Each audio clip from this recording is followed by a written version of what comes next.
everyone, and welcome to another edition of Be a Friend Friday as part of Healthy Vision Month.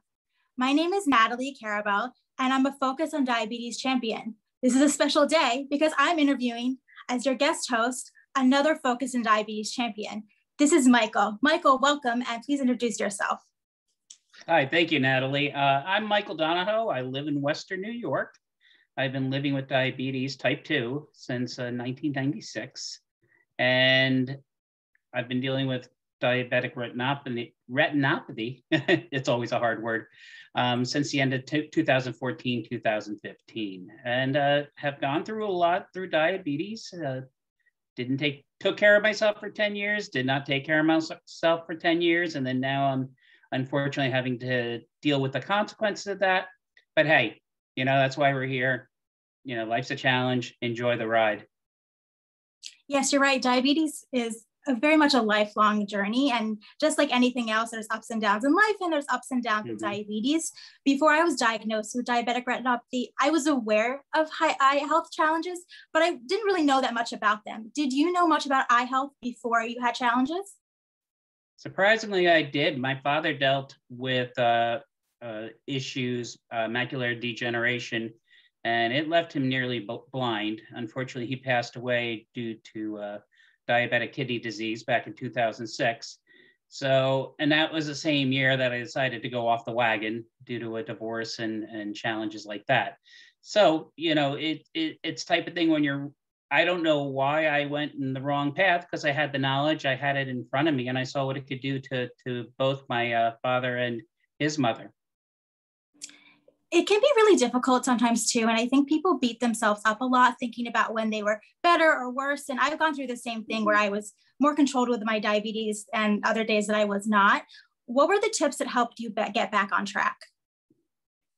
Oh, I think the most important thing was the diabetic, dealing with the diabetic retinopathy was coming at the same time as a number of other issues, including needing to have an aortic valve replaced, which found cardiovascular disease.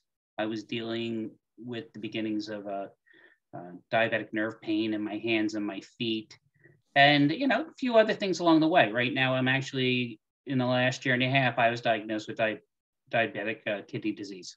It's always easier to say chronic kidney disease, actually.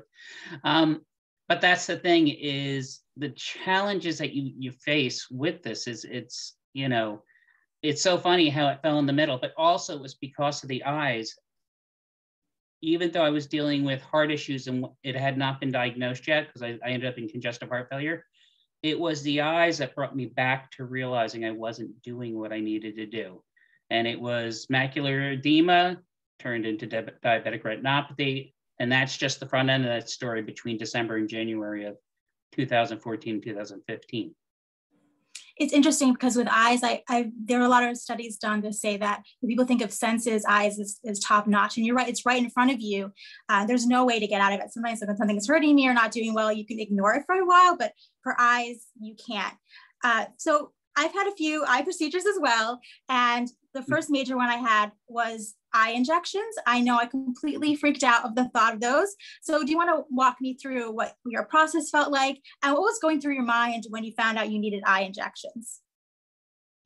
Well, it's funny because I think when it was first mentioned to me initially, but it wasn't a concern, I was already dealing with all the other health issues. The funny part was I ended up having my heart surgery at the end of June 2015.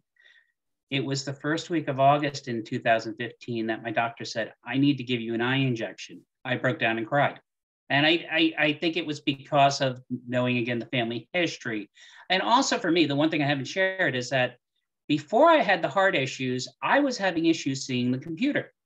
I didn't realize that. I was working in healthcare advertising in New York and on a computer all the time. And I realized I could not see my project sheets. I could not see Word or Excel. So it ended up becoming very real. And when it was discussed, it was so funny because the drug that the doctor was using was a drug my company had introduced me to, because they were actually promoting the unbranded site for that company. So it was a lot of interesting twists, because thinking professionally, thinking about personally, thinking about family, thinking about dad. Yeah, I can see why I cried. I think I still want to cry, even in that I'm still within a series of injections. But at the same time, now you go in and you're like, okay, injection, go for it. You know, it's pretty funny how you can move from one spot to the other. Right, because at the end of the day, you really want to save your vision. What would you say to somebody else who has an eye injection tomorrow? What should they do? I think the first thing is exhale and relax. It is as you know, it is a strange procedure. And, you have to sit there, relax, go through a number of drops. You have to go through a pre-shot. You have to go through, it's just to numb and make sure the pain's down. Then you have to, when they put in the metal circle to help keep open your eye, those are all freaky things. So I think that's the important thing, is somebody like us and others, and even more than a physician, because as an advocate, we have a very good position in saying how many physicians that we work with have had the shots in the eyes. Right. They've gotten it, but they haven't had it. And I think I'm very fortunate that my doctor she's a great doctor. But it would be first to relax. I would discuss the process. And I always say the funniest part is I'd rather when they do the injection toward the side than the center. I do not enjoy the center shots, a little too much. But that's the biggest thing. But you said it before a few minutes ago. The reason we're doing it is to save our sight, probably even more than any other complication or challenge or other NCD we deal with. Losing my sight is the worst. And I say that even though I'm a big musician, I think my hearing is probably actually the worst, but the sight is just the thought of it is just, I don't want to be there. Don't want that to be forced upon anybody.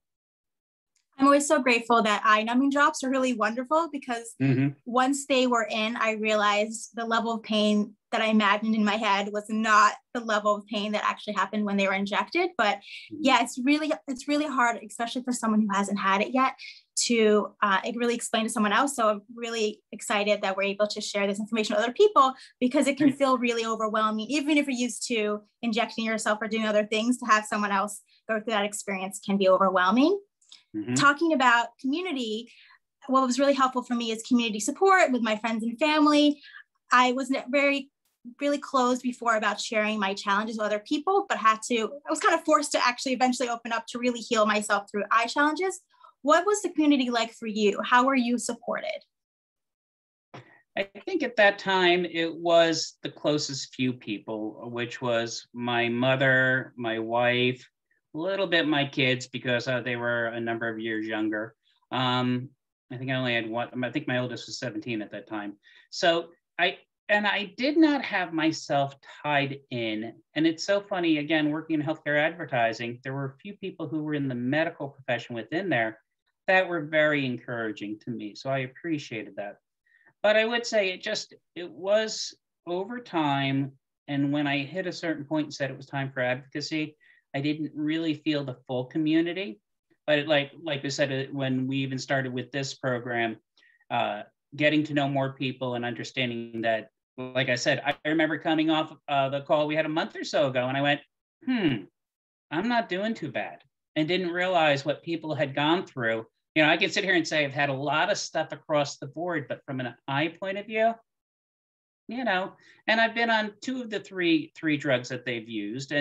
And it was funny, I used to, and I think this would be appreciated, I used to be so committed to my job.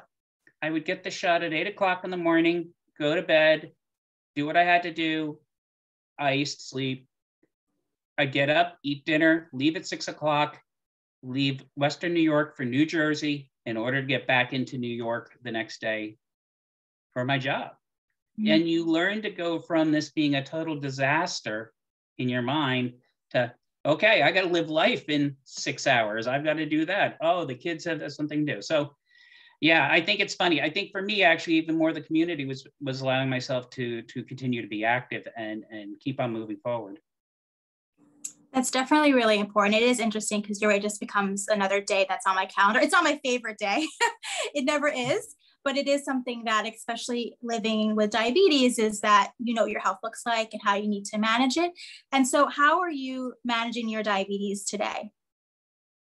I think I'm in a little bit of a bump right now, but I Mhm. think that's just standard. And then, like you said earlier, don't beat yourself up. Um, Most of the time, if I'm doing things the way I really want them to do, doing well, watching my carbs, you're really mixing up my foods, not just getting all greens and all whole grains, but mixing them up.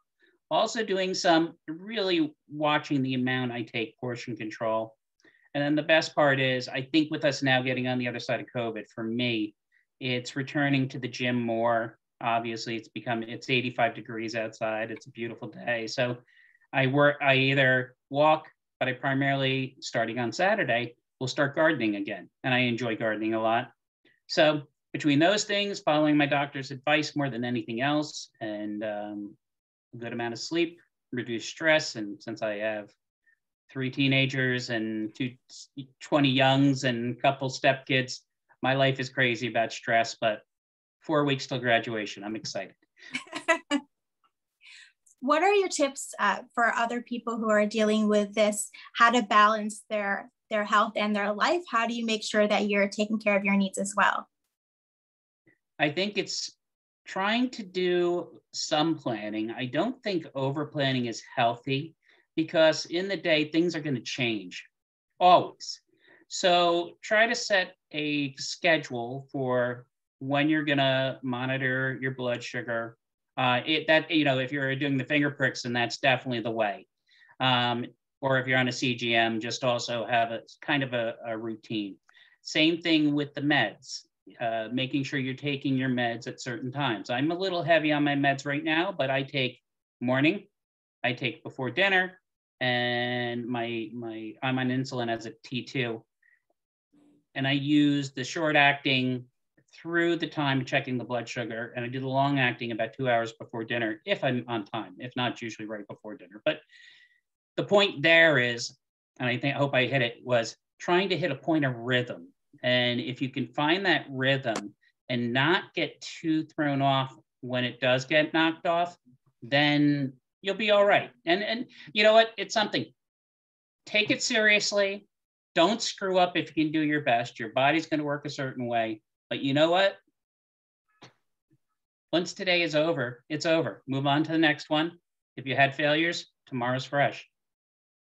That's such a great point because I used to get so caught up in a specific number or a day that went awry. And there's so many things that you think you know can change blood sugar levels, but it can really be so many things. And one, as you mentioned, was stress. And so really taking that long point of view, right? If you have one bad day, it is what it is. It's not such a big deal. But if you have multiple days in a row that have a pattern, that's when I would definitely reach out to my endocrinologist to see if there's something that we can work with. But everything like layers on top of each other. So the stress of one day, if you let it get too much, as you've mentioned, then that, for me at least, can domino into many days, which also really impacts my mental health. How have you worked with your mental health challenges through any sort of eye issues? I think that's a great point because I am so fortunate. I am 53 years old. I've been dealing with anxiety as known as since I've been a child. And then I came to find out in my 30s officially that I have ADD. So you never know if the anxiety is feeding the ADD is feeding the anxiety. And then let's throw in all the stuff with diabetes and parenting. And I can just go down the list. I think that's one of the reasons why I'm out of healthcare advertising too, is because that was a constant high stress level. So yeah, with the mental health, I think it is the standard things. I am currently on a med that is surprisingly indicated for both general anxiety disorder and ADD. So I am taking that. We decided it was best for me to take that. But it's the usual things. You got to do the things that are going to release. For me, as my wife yells to me, she says, walk. So sometimes I do, sometimes I don't. My doctor's saying walk too, get 15 minutes outside. So with all that is, the thing is, finding any other things. For me, for example, like playing guitar. I love playing guitar. I stink at guitar. I've been playing it 30 years. I still stink, but I love it. I listen to a lot of music and other things, So, oh, I totally forgot the biggest thing, and I was doing this right before we came on. Baseball. I love baseball. I'm a huge fan.